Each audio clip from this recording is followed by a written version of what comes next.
Bienvenidos a D-News. Somos Latinoamérica. Soy Magali Schwartzman desde Buenos Aires, Argentina, y estas son las principales noticias. Turquía. Buscan sobrevivientes del terremoto. La cifra de fallecidos se elevó a 2.921. Continúa la búsqueda de sobrevivientes. El presidente turco comentó que puede haber más réplicas y decretó 7 días de duelo nacional.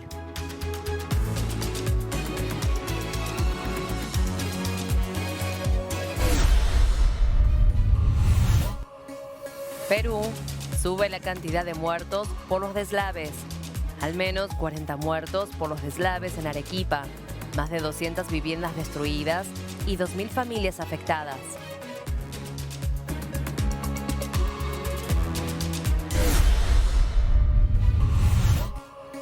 Ecuador ganó la negativa. El presidente ecuatoriano admitió los resultados negativos sobre el referéndum y llamó a los líderes políticos a construir un acuerdo nacional para solucionar los problemas del país.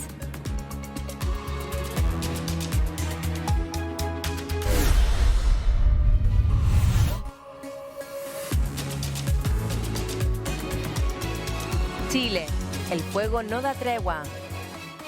Aumentan a 27 los muertos por los incendios en Chile. El país se mantiene en alerta por el aumento de las temperaturas, que ya cuenta con 3.569 damnificados.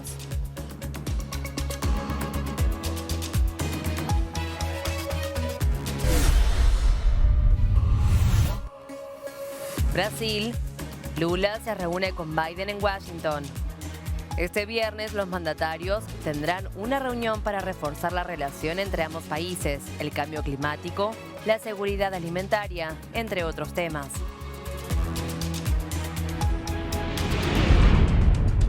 Perú registra al menos 40 muertes por los deslaves en Arequipa. La dirección del Instituto Nacional de Defensa Civil de Arequipa informó que hasta el momento se estiman más de 4.000 damnificados, además de unas 200 viviendas destruidas y alrededor de 2.000 familias afectadas. La caída de lodo y el incremento del caudal de los ríos Ocoña y Majes han ocasionado graves daños en las zonas de Siringay y otros anexos de la región Arequipa. INDECI reportó que Apurímac, Ayacucho, Cusco, Huancavelica, Junín, Pasco y Ucayali se encuentran en alerta roja. En ese marco, el Ministerio de Defensa de Perú señaló que ya envió un helicóptero con el traslado de autoridades, herramientas y ayuda humanitaria para paliar el desastre climático que vive la región. Desde el 5 de febrero, Arequipa sufre de los deslizamientos de tierra y piedras debido a las lluvias torrenciales. La zona más afectada es el distrito Nicolás Valcárcel, provincia de Camaná, en el oeste de Arequipa, que afectó especialmente a 4 localidades de dicha demarcación y de la cercanía a Río Grande. Tanto los diputados Juan Carlos Mori y Diana González como autoridades arequipeñas solicitaron al premier Alberto Otárola que se declare en emergencia la zona afectada y se habilite un puente aéreo para la población que sufrió daños. Chile, el fuego no da tregua.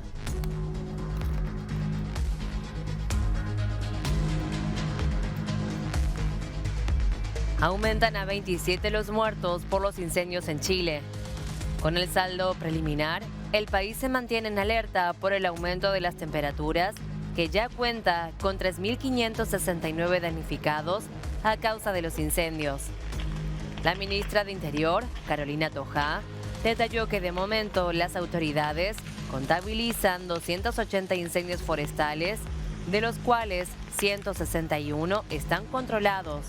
Otros 69 se están combatiendo y los demás se encuentran en condiciones intermedias. Las regiones afectadas por las llamas son Valparaíso, Biobío, la Araucanía, Ñuble, Maule, los lagos y los ríos. La ministra explicó que el daño que dejarán las llamas equivale a 2 años seguidos de quemas de territorios. En ese marco, advirtió que el pronóstico meteorológico es que las condiciones más complejas por el aumento de las temperaturas se darán durante el día de hoy, miércoles y jueves. El presidente Gabriel Boric asistió a la zona de desastres y destacó el desempeño de los bomberos, así como la articulación de la ayuda estatal con el sector privado. Hemos estado realizando gestiones en conjunto con el sector privado, que también está jugando un rol muy importante para combatir este incendio. Lo que se materializa, entre otras cosas, en el arribo de este avión Tanker diseñado especialmente para el combate de incendios. Puede lanzar una carga completa de retardante en 4 segundos, entre los 60 y los 90 metros sobre el nivel del suelo, a una velocidad de 277 kilómetros por hora.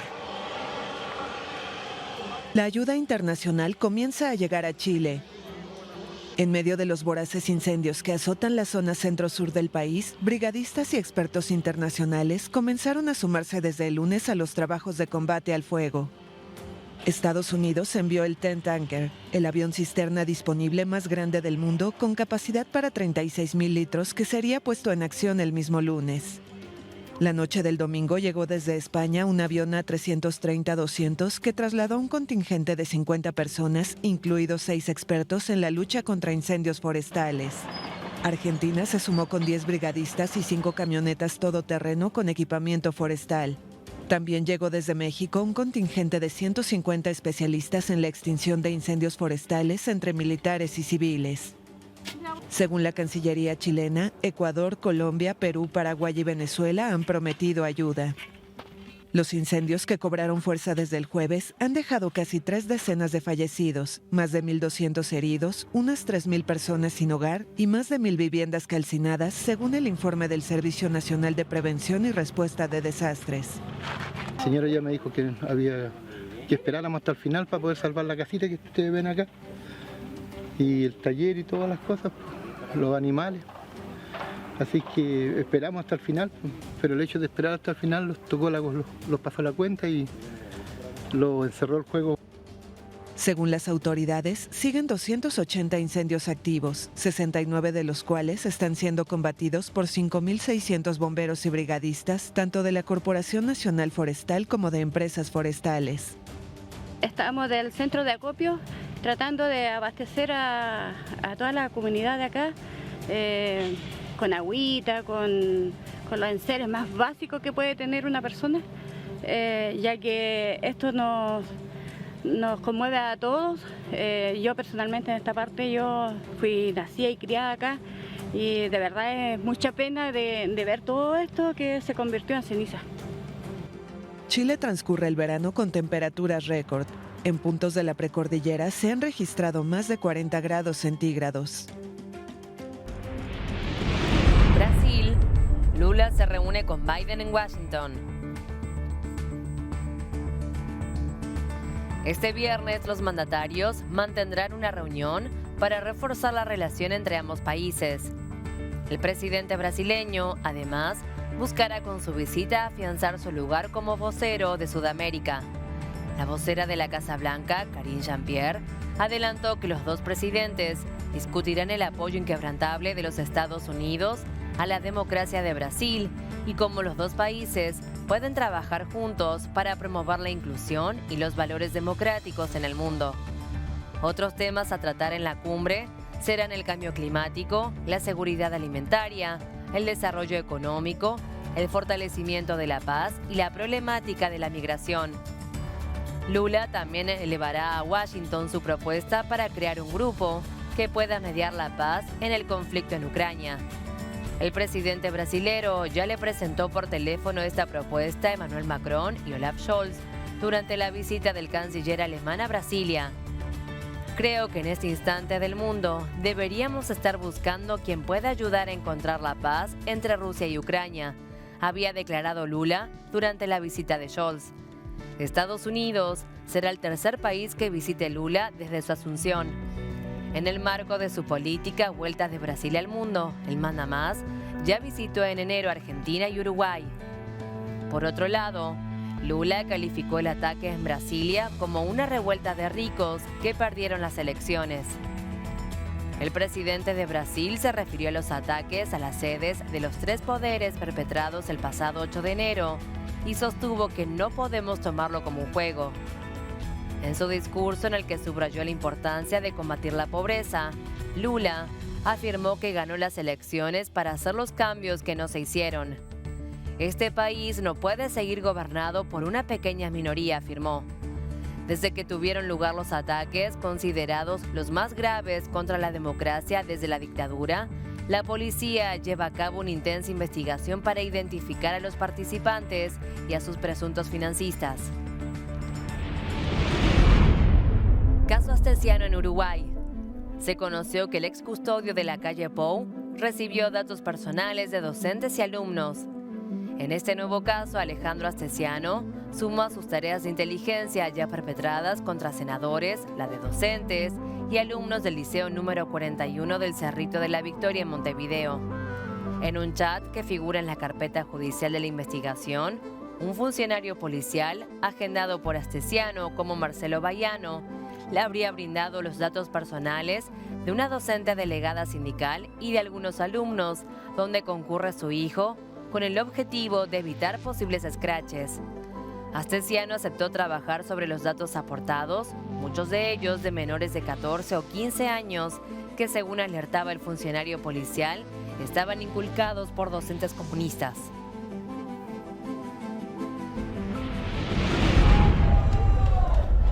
Persecución en Cuba. Liberaron a la líder de las Damas de Blanco luego de ser detenida por cuarta vez en lo que va del 2023. El arresto de Berta Soler, en el que también se detuvo a su esposo, el exprisionero político Ángel Moya, se produjo al mediodía del domingo. Moya precisó que esta fue la detención número 38 desde el 2022. A principios de ese año, la líder del colectivo opositor decidió retomar sus protestas dominicales una vez superada la fase más dura del coronavirus en la isla y con el fin de reclamar la liberación de los presos políticos. Como en los arrestos anteriores, Soler y Moya fueron conducidos por separado a unidades de la policía, donde les fueron impuestas multas económicas. Según el recuento de Moya, ambos permanecieron confinados en celdas hasta que fueron liberados. Crisis política en Perú. Sentenciaron 27 personas por actos vandálicos durante las protestas. De acuerdo al informado por el Gobierno Nacional, la Procuraduría Especializada en Delitos actuó en el ejercicio de la defensa jurídica del Estado y logró que el Poder Judicial del Departamento Ica, al sur de Lima, emita estos fallos por el delito de entorpecimiento al funcionamiento de los servicios públicos. Estas personas fueron identificadas como autoras de la toma de carreteras en esta región sureña. Por ello, recibieron sentencias condenatorias por encima de los 3 años de pena y están obligados a pagar reparaciones civiles por un monto superior a $12.990. Además, se logró que otros 22 manifestantes procesados por actos violentos en diferentes regiones del país reciban mandato de prisión preventiva de entre 1 y 18 meses mientras son investigados. Las investigaciones que están en curso responden a sucesos ocurridos en los departamentos de Puno, Ucayali, Ica, Cusco y Arequipa, señalaron las autoridades. El presidente Joe Biden respondió el lunes a las críticas, principalmente de los republicanos, quienes consideran que su gobierno tardó demasiado en derribar el globo chino que sobrevoló territorio estadounidense. Oh, no, siempre fue mi posición. Una vez que llegó a Estados Unidos desde Canadá, le dije al Departamento de Defensa que lo derribara tan pronto como fuera apropiado. Concluyeron que no deberíamos derribarlo sobre tierra. No era una amenaza seria y debíamos esperar hasta que cruzara al agua. ¿Esto cambia su discurso de mañana por la noche, señor? No. ¿Por qué los chinos cometerían un acto tan descarado de hacer flotar un globo por todo el territorio continental de Estados Unidos? Son el gobierno chino. Biden se prepara para ofrecer el martes su discurso sobre el Estado de la Unión y, según expertos, anunciará pronto su candidatura a la reelección en 2024. En tanto, el Consejo de Seguridad estadounidense informó que ya se recuperaron los primeros restos del globo derribado y que no hay intenciones de devolverlos a autoridades chinas, aunque ambos gobiernos ya se han mantenido en contacto. Estamos enfocados en coordinarnos de cerca con nuestros aliados y socios, compartir información, comparar notas, asegurarnos de que entiendan la información que tenemos en nuestro poder, que entiendan la base de nuestras acciones y que entiendan la naturaleza descarada de esto, violación de nuestra soberanía. Violaciones de la soberanía que no son exclusivas de nosotros, que han tenido lugar en países y regiones de todo el mundo. Según las autoridades, las condiciones meteorológicas frente a la costa de Carolina del Sur no han permitido emprender operaciones submarinas para recuperar más fragmentos del globo que tenía 60 metros de altura y 1 tonelada de peso. China asegura que era un globo de observación meteorológica errante sin propósito militar, pero Estados Unidos lo calificó como un vehículo de espionaje a gran altura.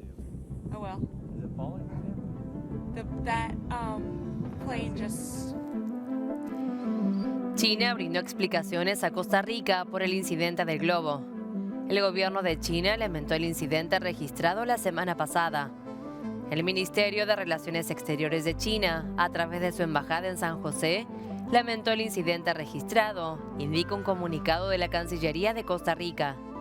El texto agrega que la embajada de China reiteró que el globo, que fue observado desde diversos puntos del territorio nacional, era de carácter civil y tenía fines científicos, y también aseguró que el objeto no representó amenaza alguna para ningún país. Las explicaciones del gobierno chino añaden que la presencia del globo en el espacio aéreo costarricense se debió a que sufrió un desvío de la ruta programada debido a las condiciones meteorológicas. 5 rugbyers argentinos de entre 21 y 23 años fueron condenados el lunes a cadena perpetua por el asesinato del joven Fernando Báez Sosa. El fallo por homicidio doblemente agravado fue leído ante los condenados en la sala del tribunal en la ciudad de Dolores. Otros 3 jóvenes rugbyers fueron sentenciados a 15 años de prisión al ser considerados partícipes secundarios. Porque los 8 mataron, asesinaron a Fernando. Queríamos perpetua para Fernando, para que él pueda descansar en paz y que para que pueda tener un poquito de alivio, mi prima y Silvino, porque ellos querían justicia por Fernando, porque le sacaron un pedazo de su vida. El crimen ocurrió el 18 de enero de 2020 en el balneario de Villa Gesell, 370 kilómetros al sur de Buenos Aires. Los condenados fueron expulsados de una discoteca en la cual había comenzado una pelea. En la calle, los rugbyers aislaron a Báez Sosa y lo agredieron a puños y patadas, en una paliza que le provocó la muerte por múltiples lesiones. La fiscalía había pedido prisión perpetua para los 8 acusados. El abogado de la familia de la víctima dijo el lunes que apelará en casación para lograr que todas las sentencias sean a perpetuidad. Esto era un plan, cada uno tenía su actividad. Entonces, determinar una participación secundaria va a ser seguramente lo más fácil de romper para nosotros y de alguna manera generar el equilibrio que necesita la familia de Fernando. Los 8 rugbyers detenidos el día del crimen han estado en prisión preventiva desde 2020. El caso desencadenó una serie de manifestaciones de repudio y debates sobre el consumo de alcohol por parte de los jóvenes, el racismo, la xenofobia y el clasismo. En Argentina, el rugby históricamente ha sido practicado por sectores de clase media y alta. Fernando Báez Sosa era hijo de una cuidadora de ancianos y un albañil, ambos inmigrantes paraguayos. Costa Rica presentó una nueva estrategia para conservar humedales.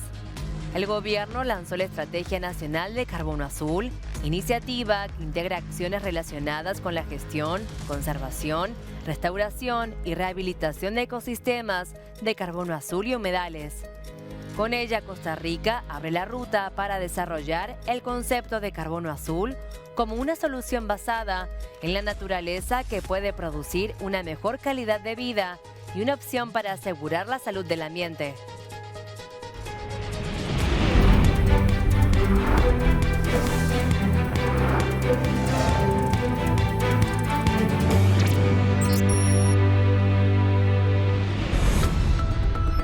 Estas son las noticias económicas del día.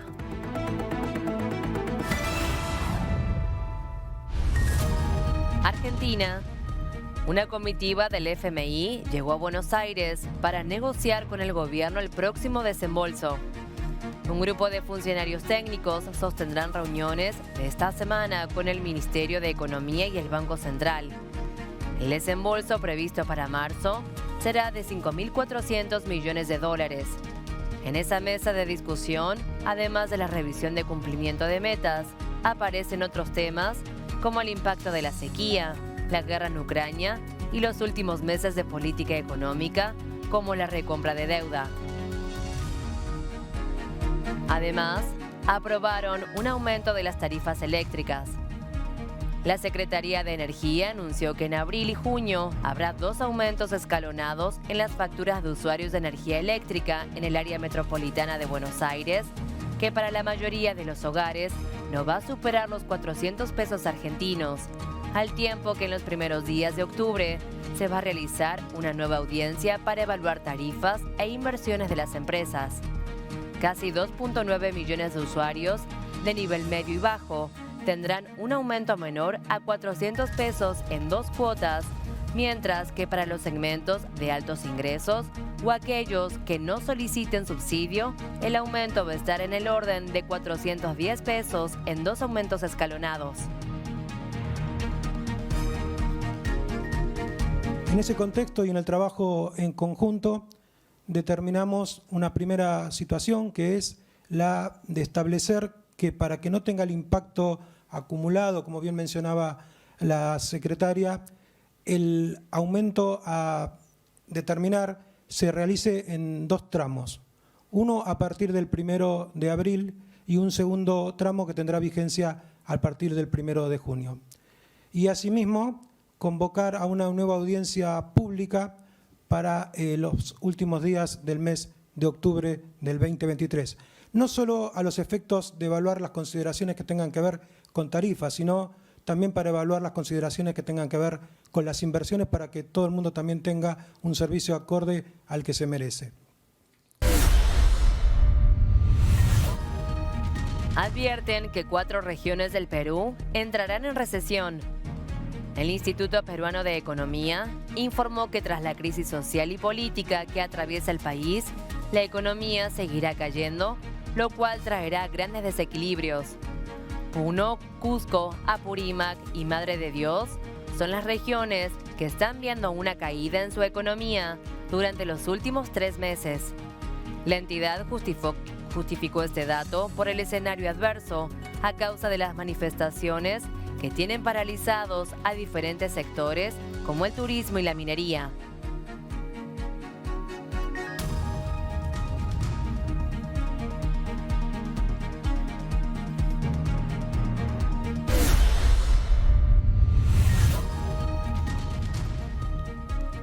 La producción de petróleo en Colombia cae en 49.500 barriles promedio por día a causa de los bloqueos en el oriente del país. Los bloqueos, que completan 7 días, impiden la movilización de más de 5.332 trabajadores y sus familias por la carretera entre Puerto Gaitán y Rubiales, en el departamento del Meta, afectando el ingreso del combustible necesario para el funcionamiento de las operaciones de las empresas, así como el paso de víveres y alimentos. La producción promedio anual de petróleo de Colombia entre enero y noviembre de 2022 fue de más de 750.000 barriles diarios, según estadísticas del gobierno.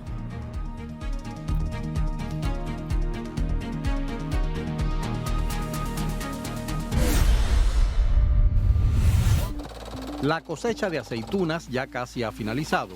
Ha sido la más corta y menos productiva en mucho tiempo para miles de agricultores de la campiña sevillana. Por la falta de agua no han cogido el color que a esta fecha deberían de tener y el tamaño. Y también esto afecta al rendimiento graso, que es un rendimiento bajo que estamos teniendo en esta campaña. Una cosecha menor implica una subida del precio por kilo.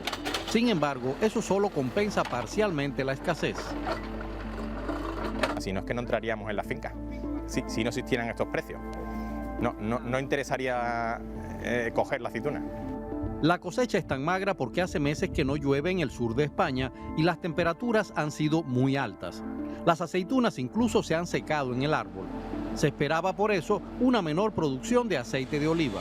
Y ahora hay una escasez de más de 600.000 toneladas en el mercado mundial. De momento la demanda está experimentando ya caídas. Tiene que llegar a producirse un descenso del orden de un 30% en el consumo mundial de aceite de oliva.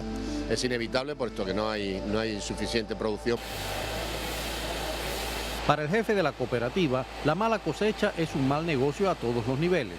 Por tanto, el productor pierde, el consumidor pierde porque paga más, el distribuidor que está en el centro de la cadena de valor pues mantiene la posición, entiendo que querrá mantener un flujo de clientes por la tienda y no se atreverá a tener márgenes mayores, así que yo creo que perdemos todo. Los productores andaluces podrían sobrevivir a una mala cosecha, pero los próximos años podrían volver a ser demasiado calurosos y secos.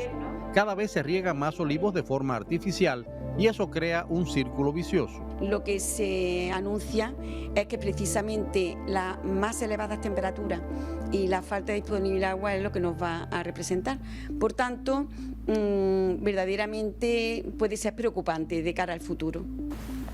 El agricultor Ignacio Loring también ha empezado a irrigar sus primeras plantaciones, pero en una de ellas también se ha agotado el agua del pozo. Junto con otros olivareros, confía en poder abastecerse con el agua tratada por la depuradora, pero aún falta para eso.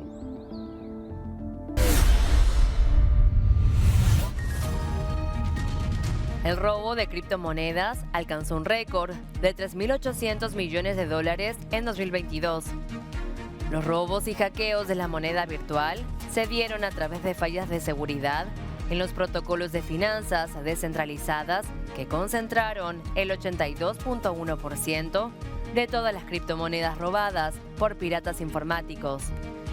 El auge de estos protocolos a principios de 2021, el que hizo crecer el mercado de las criptomonedas, ya que permitió a usuarios de todo el mundo tomar y pedir prestadas criptomonedas vía plataformas descentralizadas.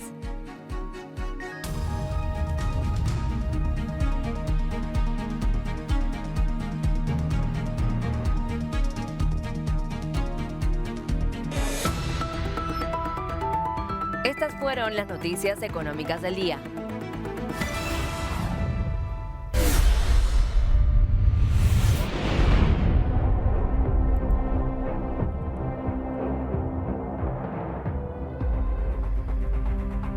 Más de 16.000 menores ucranianos han sido deportados a Rusia según Kiev. Un total de 16.220 niños ucranianos han sido deportados desde que comenzó la guerra, del próximo 24 de febrero, que se va a cumplir un año, informó hoy el defensor del pueblo ucraniano. También aseguran que en este periodo otros 350 niños han sido dados por desaparecidos y se ha logrado localizar a un total de 9.510 menores que estaban ilocalizables desde que se inició el conflicto.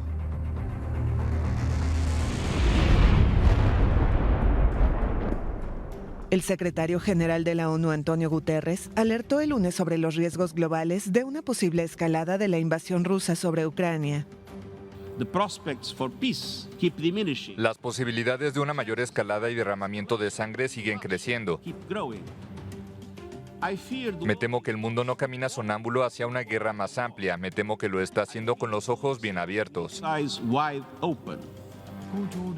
En su intervención, Guterres presentó sus prioridades para 2023 ante la Asamblea General de la ONU. El llamado uso táctico de las armas nucleares es un absurdo. Corremos el riesgo más alto en décadas de una guerra nuclear que comenzaría por accidente o diseño. Y necesitamos terminar con la amenaza que representan las 13.000 armas nucleares y los arsenales alrededor del mundo. El secretario llamó a pensar en las generaciones futuras y actuar sobre una transformación radical del sistema económico y financiero, al que culpó del aumento de la pobreza, el hambre y la desigualdad entre países.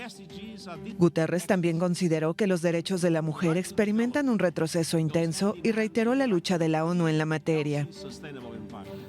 Como parte de esto, he encargado una revisión independiente de nuestras capacidades de igualdad de género en todos los pilares de nuestro trabajo.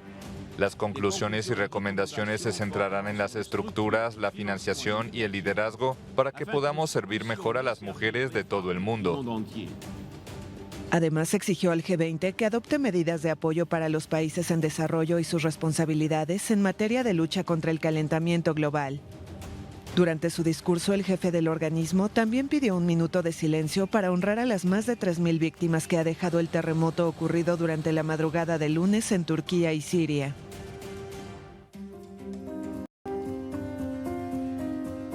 La Unión Europea invitó a Zelensky a la cumbre de líderes y podría llegar a Bruselas. El presidente de Ucrania podría asistir el próximo jueves a una reunión de jefes de Estado y Gobierno tras la invitación que hizo el presidente del Consejo Europeo, Charles Michel. De confirmarse, sería la primera visita del presidente ucraniano a la capital de la Unión Europea desde el inicio de la ofensiva militar rusa contra su país el 24 de febrero de 2022. Rusia sentenció a 9 años de prisión a una bloguera por comentarios sobre la guerra con Ucrania. Los cargos contra Verónica Beloserkovskaya, que vive en el extranjero, se presentaron por sus publicaciones de Instagram que, según las autoridades, contenían información deliberadamente falsa sobre el uso de las Fuerzas Armadas de la Federación Rusa para destruir ciudades y la población civil de Ucrania, incluidos los niños.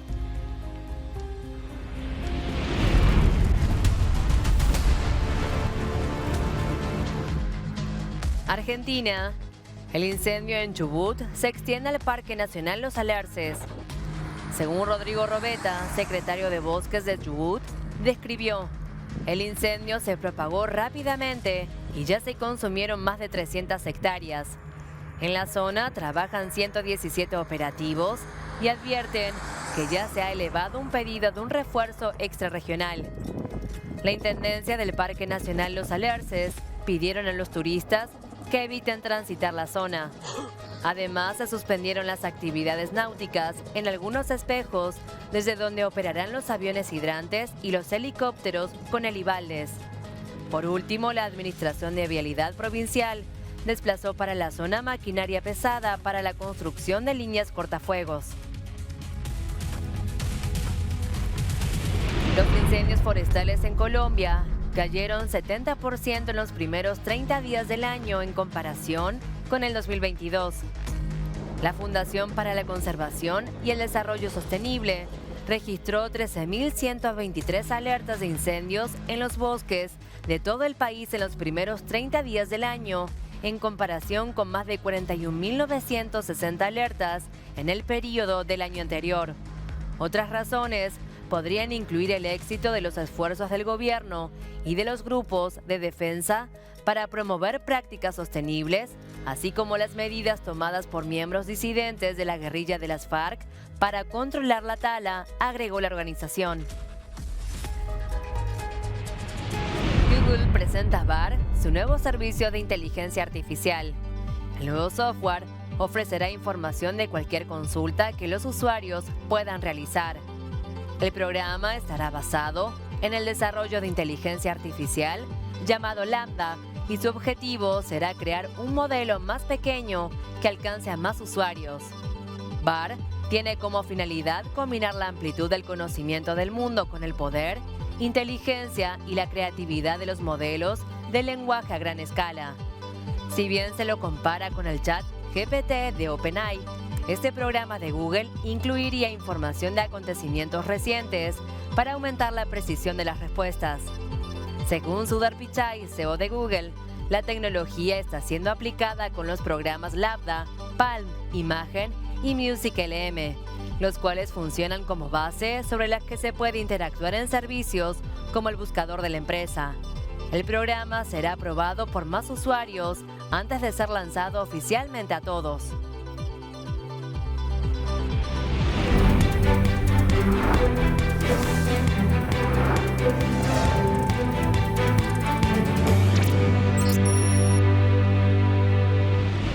Ecuador ganó la negativa.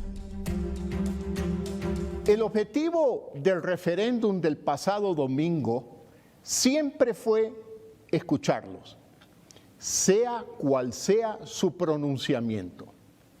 En esa manifestación, en ese acto de expresión popular, anidan las respuestas y soluciones a los principales problemas que nuestro país atraviesa. No tengo ninguna duda de eso.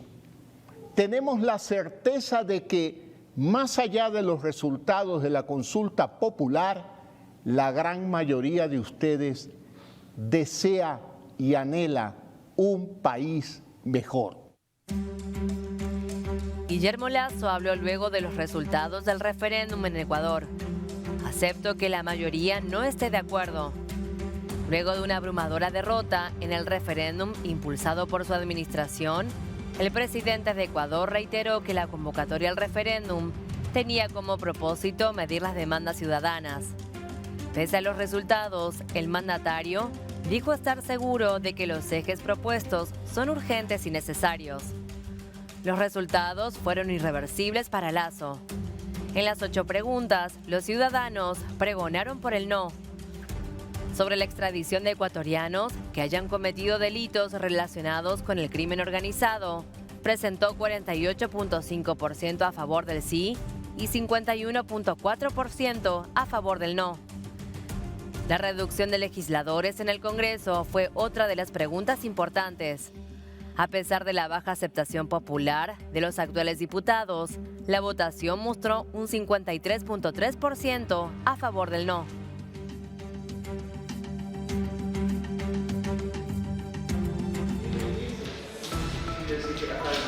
Los ecuatorianos votaron en contra de las extradiciones de criminales según los resultados preliminares de un referendo realizado el domingo. Con casi la mitad de los votos contabilizados, el Consejo Nacional Electoral informó el lunes que el no a la entrega de ecuatorianos a otros países acumulaba más del 53% de los votos válidos, frente a menos del 47% para el sí. Los ciudadanos acudieron a las urnas para elegir unas 5.700 autoridades locales, así como emitir su opinión sobre las reformas constitucionales planteadas por el presidente Guillermo Lasso, cuya popularidad ha ido a la baja. O sea, como les digo, no, o sea, yo no estoy de acuerdo en las muchas cosas que está pasando aquí en el Ecuador. Por eso es lo que, o sea, mi decisión es votar por el no. La extradición está prohibida en Ecuador desde hace 8 décadas, pero el gobierno quiere tener la facultad de enviar narcotraficantes a Estados Unidos, donde suelen permanecer presos muchos años. Las otras propuestas incluyen reducir el número de diputados, controles a cientos de movimientos políticos, algunos bajo sospecha de ser parte del narcotráfico, incorporación de los sistemas hídricos a las áreas protegidas y la entrega de compensaciones para quienes protejan el medio ambiente. Entonces yo pienso que el sí es muy positivo en el referéndum.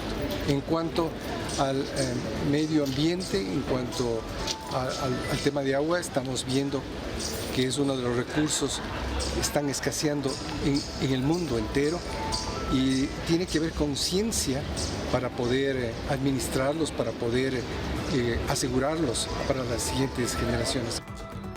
El Consejo Electoral tiene 10 días para dar a conocer el cómputo total. En caso de que alguna propuesta sea aceptada en el referendo, el Congreso tendrá un año para implementar los cambios constitucionales.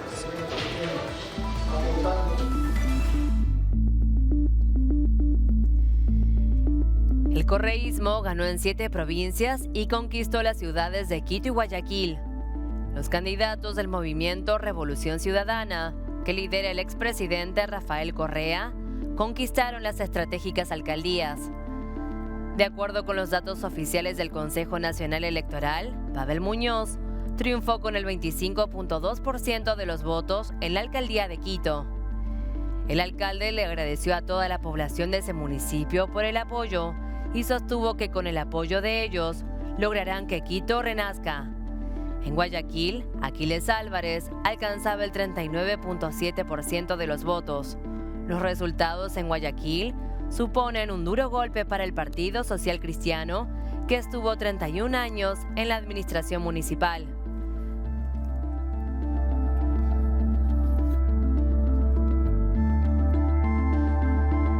Omar Menéndez candidato asesinado, logró la mayor cantidad de votos para la alcaldía de Puerto López. Según el conteo del Consejo Nacional Electoral, Menéndez, quien competía por la Revolución Ciudadana, logró el 46.22% de los votos. El movimiento escogió a Verónica Lucas Marcillo como su reemplazo.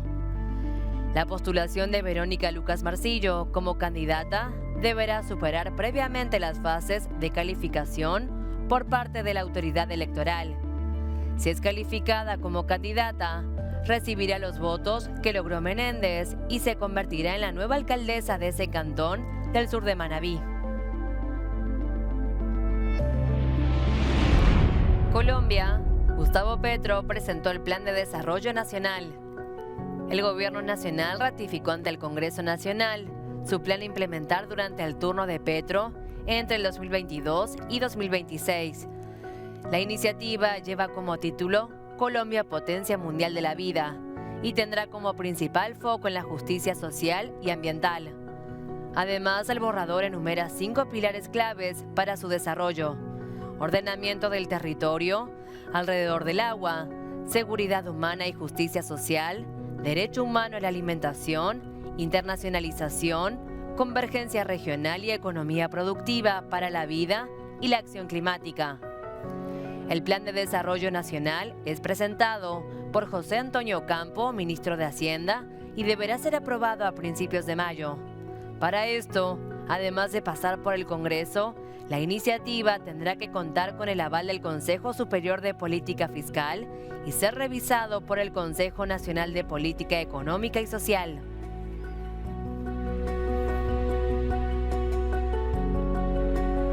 Hoy necesitamos producir maíz. Hoy necesitamos acabar el hambre de Colombia, no suplicando fuera de nuestras fronteras, sino sabiendo de nuevo hacer el surco en la tierra y producir los alimentos. Parte de este cambio que significa producir, que es la base de la riqueza, es lo que está consignado en ese Plan Nacional de Desarrollo. Operación contra la minería ilegal en Brasil. Las autoridades brasileñas están desplegando desde el lunes a unos 500 policías y militares para expulsar a un estimado de 15,000 invasores acusados de desatar una crisis humanitaria en las tierras indígenas Yanomami. Los pobladores acusan a los buscadores ilegales de oro de asesinar y violar a miembros de su comunidad, contaminar el agua con mercurio y provocar una crisis alimentaria al destruir esta región protegida de la Amazonía. Miles de los invasores han comenzado a huir por cuenta propia después de que el presidente Luis Ignacio Lula da Silva ordenara la semana pasada una zona de exclusión del espacio aéreo sobre la reserva, impidiendo la circulación de las avionetas que los mineros usan para transportar comida y suministros. Las autoridades esperan que para el momento en que la policía inicie la expulsión por la fuerza, por lo menos el 80% de estas 15,000 personas ya hayan salido del territorio. Sin querer identificarse, algunos relataron haber pasado los últimos 3 días navegando por la selva para salir del remoto territorio Yanomami en la frontera de Brasil con Venezuela. Ya en la carretera, la policía local reforzó los controles y acompañaba la circulación de los mineros, revisándolos en busca de armas ilegales o drogas, pero no estaba realizando arrestos generalizados. Las autoridades federales decretaron en enero el estado de emergencia sanitaria en la región ante la explosión de casos graves de malaria, infecciones gastrointestinales y desnutrición. Un centenar de niños murieron el año pasado por estas causas. Según las autoridades, los equipos de salud continúan rescatando por día entre 30 y 35 pacientes de diversas comunidades Yanomami en estado grave. La reserva, ubicada en la frontera con Venezuela, es la mayor tierra indígena de Brasil con 96,000 kilómetros cuadrados y alberga unos 30,000 miembros.